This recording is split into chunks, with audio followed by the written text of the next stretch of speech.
Welcome to A Great Day with Hunter Mizar.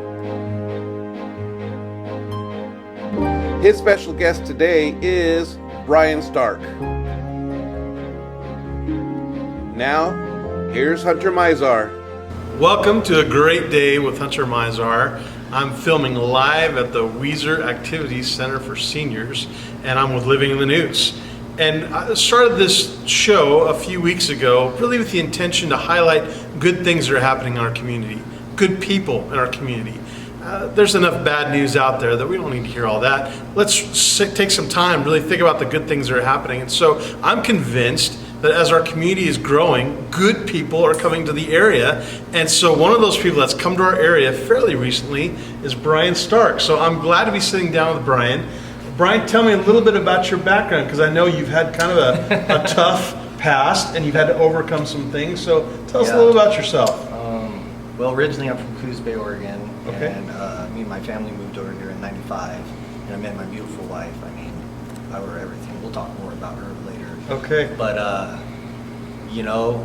But you didn't initially come here to No. Weiser. We moved to Nampa. Nampa. My uncle, Okay. he was over there. He was in some biker gang. But Okay. it's also a different story. But that's kind of my background, you know. They all were into drugs, all of my uncles and my mom. And, you know, I didn't know about that until later, of course. But Wow. didn't have the best growing up. I mean, I lived in the back of the Dobson pickup for 2 years. Oh, wow. Like, we had a canopy, but that was mine and my brother's house, Yeah. you know, and You didn't really even know your dad, right? no, I don't know who he is, but I have my brother's dad's last name. He's such a great guy. I mean, Okay. unfortunately, we didn't get to see him a whole lot because he still lived in Oregon, but Yeah. he took care of us when we needed. Kind of a man of few words, Sure. but I get his loudness, though. He's loud and I am too, and that's okay. You got to be heard. Yeah. So you kind of grew up in a setting where there's kind of some bad influences. Yeah, no, and absolutely. People that were kind of bringing you down. I mean, where Yeah. did those things lead to? Prison. Okay, And that's wow. where I went to as soon as I turned 18. Wow. So when I was 13, I started smoking meth. Wow. And shortly after that, started selling it. I got expelled from school, Nampa High, for selling drugs. You know, and a couple of those years, I'm going to be real honest, I don't remember a whole lot. Wow. I don't. Yeah. So when I was 18, I was squatting in a house in Nampa, and yeah, I was a dumb kid. And they raided my house, and I got caught with a quarter pound of meth. Oh, man. So, Okay. which is, I'm kind of glad, because Yeah. a couple hours before that, I had a pound of meth. Yeah. So was prison kind of the wake-up call? I mean, what took you down a different path? Because I know that you've really Yes. had some sobriety, and that's Yeah, awesome. But so when I first went in there, I went and did a rider. It's supposed to be a program to reintegrate you into society, and Okay. it's kind of military style. So they're trying to instill, you know, scheduling and all of that, all the things that I do now that Yeah. I'm older. Yeah. 'Cause my kids, bedtime, dinner, all of that stuff is at a certain time, because kids really need a Structure. schedule. Yeah. But when I got out of that program, I was good for a little bit, but I kept running into people. It's Right. the people. Yeah. So I got back into that. I went on the run. I didn't do anything I was supposed to, and they even gave me the opportunity to drug court, and I just gave them the finger. Wow. It's my life. I'm gonna do what I want. Catch me. Wow. Well, they did, and I got into more trouble. Yeah. Wow. But So what was the final wake-up call? Man, I did 3 years in prison, and then I went back after that for another year and a half. I did every day of my 5 years, but I didn't want to do that anymore. Yeah. I mean, the people, what it does to me, how it makes me feel. I never had a car until I was in my 20s. Yeah. Wow. So I thought a bicycle was perfect transportation, but that's just the drug mentality, Right. You know, because that's where everything I earned, that's all I wanted. It's what I yearned for. Yeah. And now things are way different, because I yearn for a good life. I like to help people, That's awesome. you know. Yeah. So that's what. So how makes long have me you been happy. sober? I mean, it's been quite a while, right? So my clean date's July 13th, 2008. 2008. Yep. That's so good. Yep.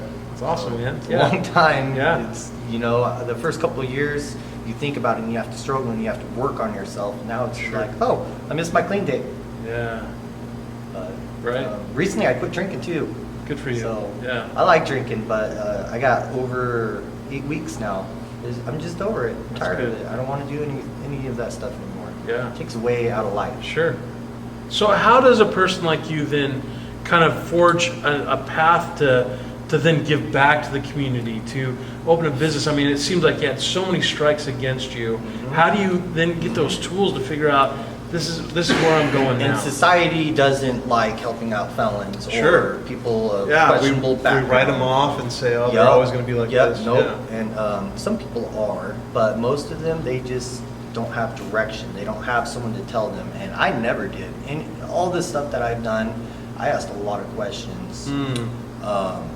But really, when I was just tired of it, and we moved to Weiser, which me and my beautiful wife, we managed to buy, and we did the whole fixing the credit thing, and she bought it.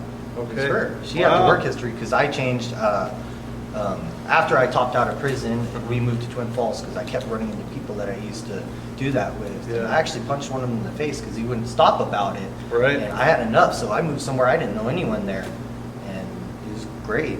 But when we moved back, I know I'm getting a little off topic here, but there's just so much. Sure. My mom was kind of sick, so we moved back to help out and all that. Yeah. We got an apartment for years and working on our credit. And finally, the day came where someone actually accepted our bid on the house, and we didn't get over bid. So we moved to Weiser, and I was so mad, so mad. We didn't know anyone here. There's no family, nothing. Right. And I was looking at the jobs, and I'm like, crap. So, I tried the champion thing. Yeah, that's not for me. Right. And was it because the housing was a little more affordable? I mean, it was. It's weird. So honestly, we're looking at like the outskirts of Napa Caldwell, because that's where our family lives and all of that. And I wanted to be closer to my mom. She lived at Marsing at the time, and everyone just kept overbidding us. We had a top of 160K. Right. And this is 2015 to 2019 we started to do this. Okay, before it was super crazy. Yeah, and we're so lucky we bought our house in 2019. Yeah. I mean, we got a pretty good rate. I mean, compared to some people now. Oh yeah.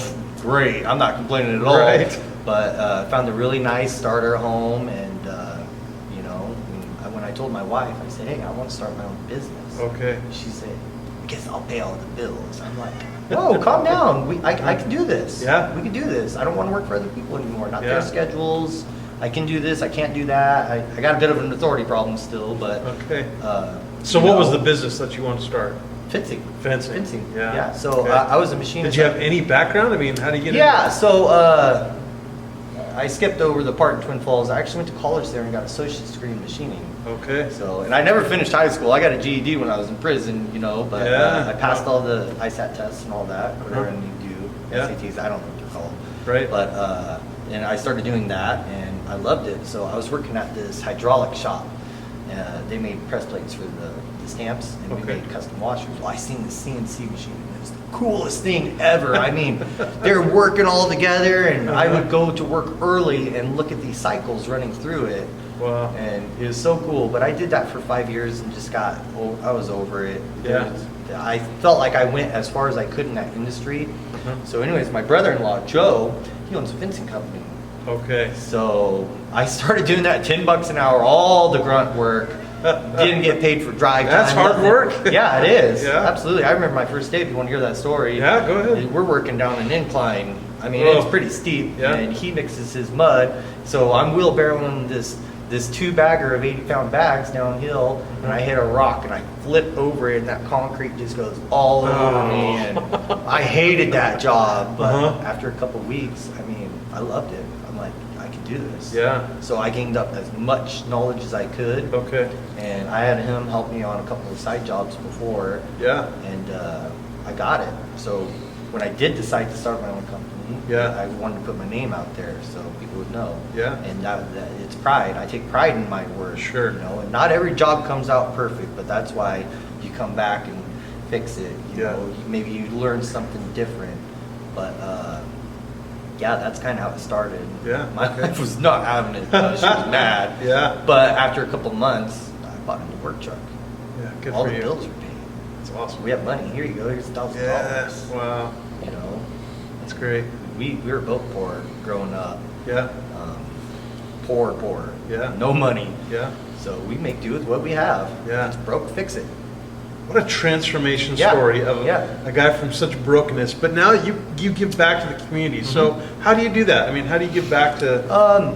Well, at first, and I still try to do this to this day. Every time there's a windstorm come over, one, you're gonna get calls for trees that need removal. Yeah. But I just drive around with my dump trailer, and I'll ask my guys, hey, do you want to donate your time today? If not, it's cool, I'll pay you. But this is what we're doing today because we're just gonna clear our schedule. But I'll go around and I'll pick up brush, I'll take the blower, I'll clean people's driveways off. I've met some really cool people doing it. But Yeah. you know, I sold my own personal truck, and at first we tried to raffle it off, and it just didn't work. Too many problems, all that. So I found a private buyer, and that money, that my own money, I went ahead and gave someone that really needed a fence, a brand new fence. Yeah.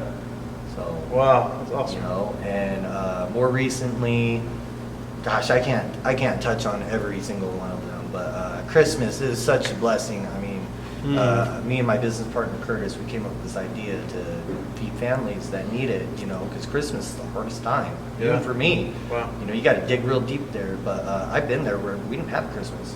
That's it. Yeah. I've had people bless me in the past, donating trees and decorations, and all he told me to do is pay it forward. Yeah. So that's what I try to do every day. It's a great mentality. I love it. Yeah, but Christmas is great. We got to see so many smiles and Yeah. helping, cheerfulness.